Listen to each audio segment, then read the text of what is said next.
নমস্কার বাঙালি, আমি আছি এখন লাটাগুড়িতে। বিকেল 4টেও কিন্তু বাজেনি। আজকে হচ্ছে 31শে আগস্ট 2024, আর দেখে মনে হচ্ছে 5:30 6টা এরকম টাইম। তেমন কিন্তু নয়, বিকেল 4টে এখনো বাজেনি। আকাশ মেঘলা, খুব যে বৃষ্টি হচ্ছে তেমন কিন্তু নয়। কিন্তু হচ্ছে কি, আমরা এখন যেটা বলার জন্য আমি এখন আপনাদের এই ভিডিওটা বানাচ্ছি, অনেকেই আমাকে জিজ্ঞেস করেন যে এলিফ্যান্ট সাফারি কোথায় বেটার হবে। আমি সেক্ষেত্রে বলতে পারি দুটো জায়গায় এলিফ্যান্ট সাফারি ভালোভাবে হয়। আমাদের গরুমারাতেও এলিফ্যান্ট সাফারি আছে, জলদাপাড়াতেও আছে। কিন্তু জলদাপাড়ায় হাতির সংখ্যা যেহেতু অনেক বেশি, সেহেতু জলদাপাড়ায় আপনারা মানে টিকিট পাওয়ার চান্সেস অনেকটা বেড়ে যায়। আর টিকিট কত করে পড়ে? টিকিট কিন্তু 1200 টাকা করে। জলদাপাড়া যেটা আছে, জলদাপাড়ার ওটা 1200 টাকা করে লেখা আছে। এবার 1200 টাকা করে আপনি পে করলেন, সঙ্গে কিছু ট্রানজাকশন ফিস হয়তো চার্জ করে, কিন্তু সেটার মানেই কিন্তু যে আপনার মানে পুরো টিকিট প্রসিডিওর কমপ্লিট হয়ে গেল, ফিস কমপ্লিট হয়ে গেল, তেমন না। এক একটা টিকিট পড়ছে 1200 টাকা করে। কিন্তু আপনি তো সকালবেলা যে এলিফ্যান্ট সাফারি পয়েন্ট আছে, সেই পয়েন্ট অবধি কোনো না কোনো গাড়িতে যাবেন।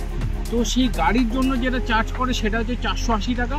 আর গাড়ি কিন্তু নর্মালি এমনি ছাড়বে না জঙ্গলের ভেতরে, কারণ হালংয়ের যে মানে পয়েন্ট আছে যেখান থেকে এলিফ্যান্ট সাফারি স্টার্ট হয়, সেখানে যেতে গেলে কিন্তু আপনাকে একটা গাইড নিয়ে যেতে হবে। আপনি যখন গেটে পৌঁছাবেন তখন আপনার গেটে একটা গাইড হচ্ছে গাড়িতে এসে বসবে।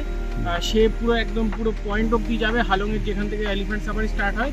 তারপরে আবার আপনি যখন ফিরে আসবেন, গাইডটি আপনার সাথে ফিরে আসবে। তো এই পুরো প্রসিডিওরটার জন্য যে গাইড ফিস আছে সেটা হচ্ছে 350 টাকা, আর 480 টাকা গাড়ি ফিস।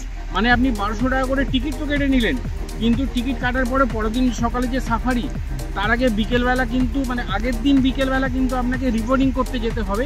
এবং রিপোর্টিং করার সময় 480 টাকা কিন্তু গাড়ি আর 350 টাকা কিন্তু গাইড, মানে 830 টাকা আপনাদের পে করতে হবে।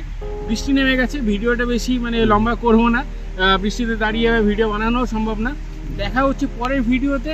নমস্কার বাঙালি। জঙ্গল কিন্তু আর মাত্র 15টা দিনের অপেক্ষা, 16 নম্বর দিনে কিন্তু জঙ্গল খুলে যাচ্ছে। আপনারা চাইলে টিকিট WBSFD এর ওয়েবসাইট থেকে বুক করতে পারেন।